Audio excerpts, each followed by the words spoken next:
आज मी तुम्हाला घेऊन आली आहे नेपाळमधील काठमांडूमधील स्वयंभूनाथ मंदिराच्या दर्शनाला। मेन काठमांडूपासून हे अंतर 4 ते 4.5 किलोमीटरचं आहे। छोटंसं टेकडी आहे, पण अगदी गाडी वरपर्यंत जाते।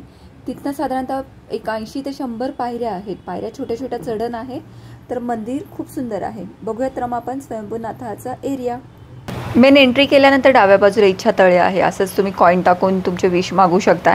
बरेच सारे टुरिस्ट इथे त्यांचे विश पूर्ण करण्याच्या मागे लागलेले असतात। येस, तुम्ही ट्राय करू शकता नक्कीच। मंदिर खूप सुंदर आहे। अशाच अँटिक पुरातन घंटा इथे दिसली मला। त्याच्यावरती संपूर्ण मंत्रोच्चार दिलेले आहेत। खूप मस्त आणि खूप सुंदर आहे। स्वयंभूनाथ टेम्पल म्हणजे स्वयंभूनाथ स्तूपाला मंकी टेम्पल असंही म्हणतात, पण हे नाव टुरिस्टनी दिलेलं आहे। ते का दिलेलं आहे तर मला काही इथे खूप जास्त माकडं दिसली नाहीत, पण मंदिर खूप सुंदर आहे। छोट्या छोट्या पायऱ्या आहे, टप्प्याटप्प्याने छोट्या छोट्या पायऱ्या आहे, 40-50 पायऱ्या। आजूबाजूचा परिसरही खूप छान आहे। तर बघूयात आपण पुढे।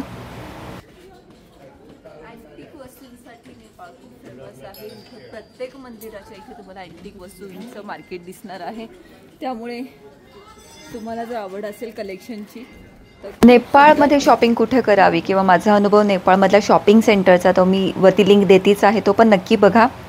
नेपाळचे माहिती सांगणारे प्रत्येक व्हिडिओ, प्रत्येक प्लेसचे व्हिडिओ डिटेलिंग माहिती सांगणारे केलेले आहेत, ते पण नक्की बघा। मी लिंक देतीच आहे, डिस्क्रिप्शनमध्ये पण लिंक देतीच आहे। मुख्य स्वयंभूनाथाच्या मंदिराच्या आधी असे छोटे छोटे मंदिर आहेत, खूप सुंदर आहेत। छोटे छोटे स्तूप आहेत, प्रत्येकाला वेगवेगळं महत्त्व आहे। हे मुख्य आपल्या स्वयंभूनाथाचं स्तूप। काठमांडूमध्ये स्वयंभूनाथ आणि बुद्धनाथ असे 2 मुख्य स्तूप आहेत। बुद्धनाथ स्तूपाचा पण मी व्हिडिओ केला आहे, त्याची लिंकही मी वरती देते, ती पण माहिती बघा। स्वयंभूनाथाचं टेम्पल खूप सुंदर आहे। आजूबाजूचे मंदिर मला तर फार आवडली आहेत।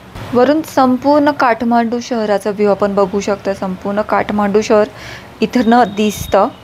स्वयंभूनाथ मंदिराची मुख्य खासियतच ती आहे की स्वयंभूनाथाचे डोळे संपूर्ण काठमांडू शहर बघतात आणि त्याची कृपादृष्टी संपूर्ण काठमांडूवरती आहे, अशी छोटीशी स्टोरी इतिहासात दिसून येते। बुद्धांच्या मंत्राने सिद्ध झालेल्या ह्या बुद्धिस्ट बेल नेपाळमध्ये प्रत्येक मंदिराच्या परिक्रमेमध्ये असतात बरं का। ह्याचं मुख्य एक पावित्र्य आहे। स्वयंभूनाथ मंदिराच्या पण आजूबाजूला पूर्ण एक परिक्रमा अशा बुद्धिस्ट बेलनी कंप्लीट होते। इथं धारणा आहे की इथनं आपल्याला मुक्ती मिळते जर तुम्ही हा परिक्रमा 3 कंप्लीट केल्या तर। मंदिराची रचना खूप छान आहे। आजूबाजूच्या छोट्या छोट्या मंदिरांची रचना पण खूप वेगळीच आहे। खूप सुंदर आहे स्वयंभूनाथाचं टेम्पल किंवा स्तूप।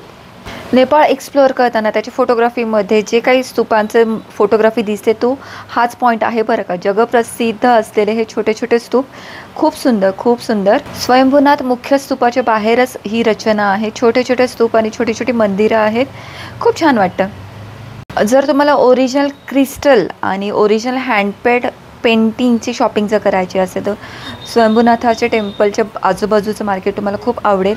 नक्की विजिट करा स्वयंभूनाथाचं मंदिर काठमांडू। थँक्यू।